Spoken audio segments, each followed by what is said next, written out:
Son los años posteriores a la unificación italiana. El liberalismo se halla en su máximo esplendor. Las clases proletarias han iniciado su actuación en Europa por las evidentes fracturas a nivel económico, político y social. El socialismo y el anarquismo presentan nuevas perspectivas frente a la burguesía italiana del Risorgimento, una burguesía que estaba a la defensiva y que necesitaba mecanismos para continuar con el dominio que hasta ahora había tenido. Cesar Lombroso nace el 6 de noviembre de 1835 en Verona, dentro de un contexto de desorden social, un siglo XIX con denuncias a los postulados y declaraciones de la Revolución Francesa. La pobreza y la marginación habían afectado a gran parte de la población.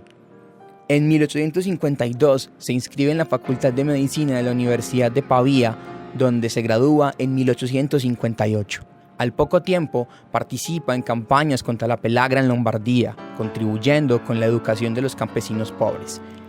En 1866 es nombrado profesor extraordinario en la Universidad de Pavía y 5 años después asume la dirección del manicomio de Pesaro. Ese mismo año es nombrado profesor de Medicina Legal e Higiene, de Psiquiatría y de Antropología Criminal en la Universidad de Turín.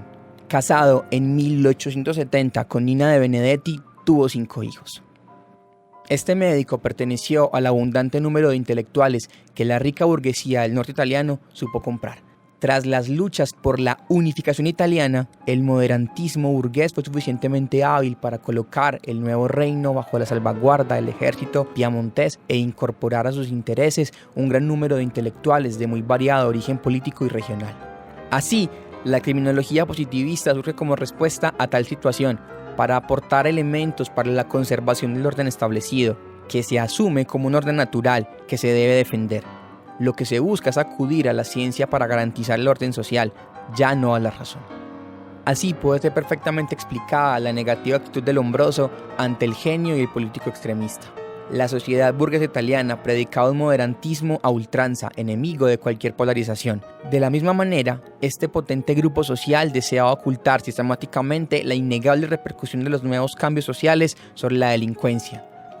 Al médico legista no le interesaba señalar que la situación trágica y el descontento del proletariado oprimido motivaban este aumento de la delincuencia o del número de causas judiciales, señalado casi unánimemente por todos los autores de la época. Eran años de crisis económica y social.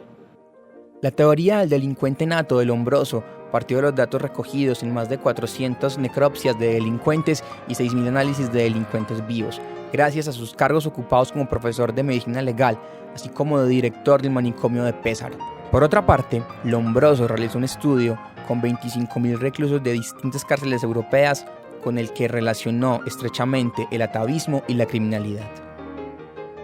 Ciertamente influido por Charles Darwin y con base en el estudio de un famoso delincuente de su época, Videla observó una serie de anomalías que le hacen pensar que el criminal lo es por deformaciones craneales y por su similitud con ciertas especies animales. Lombroso llega a la conclusión en la que se presume que el delincuente es el eslabón perdido en la evolución de la especie. El simio se convierte en hombre, pero queda un pequeño espacio que es en donde entra el hombre delincuente. Este es un ser que no llegó a evolucionar adecuadamente, quedando una etapa intermedia entre el simio y el hombre. Originalmente, Lombroso no buscó una teoría criminogenética, sino un criterio diferencial entre el enfermo mental y el delincuente, pero al toparse con este descubrimiento, elaboró lo que llamaría antropología criminal. Lombroso hace entonces una clasificación delincuencial en la que distingue entre 6 categorías de delincuentes: el nato, el loco moral, el epiléptico, el loco, el ocasional y el pasional. En sucesivas revisiones añade 2 tipos más: la dama delincuente y el delito político. En la obra L'uomo delincuente de 1876, diferencia y define al delincuente nato o atávico como aquella persona que más se ciñe a su concepto de delincuente, siendo este su principal aporte al derecho penal y a la criminología. Este comete delitos por causas biológico-hereditarias. Respecto a los rasgos que lo definen está la protuberancia en la frente, pómulos y mentones salientes, labios partidos y en ocasiones microcefalia.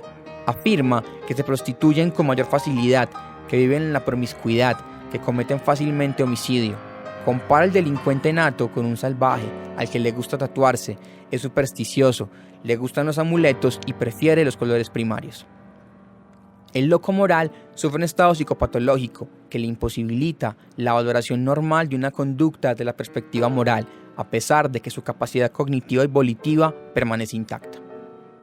El delincuente epiléptico delinque a causa del padecimiento de la epilepsia, siendo los delitos cometidos por estos generalmente violentos, pero después de haber cometido el delito, se quedan tranquilos y sin aparentes remordimientos. Al delincuente loco, diferente del loco delincuente, lo define como enfermo mental.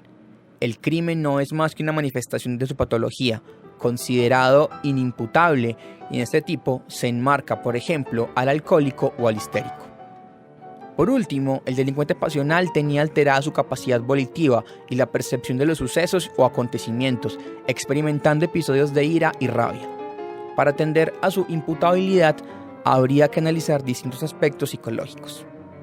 Otros tipos analizados por Lombroso en esta obra son el delincuente profesional, el criminaloide, el pseudointelectual, el delincuente ocasional y el delincuente habitual, además de la criminalidad femenina. César Lombroso, junto a autores y estudiosos como Enrico Ferri o Rafael Garófalo, conforman la conocida Escuela Positiva o Scuola Positiva.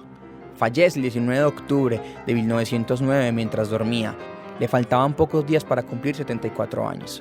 Un hombre que es considerado el padre de la criminología y que fundó una ciencia nueva, la antropología criminal.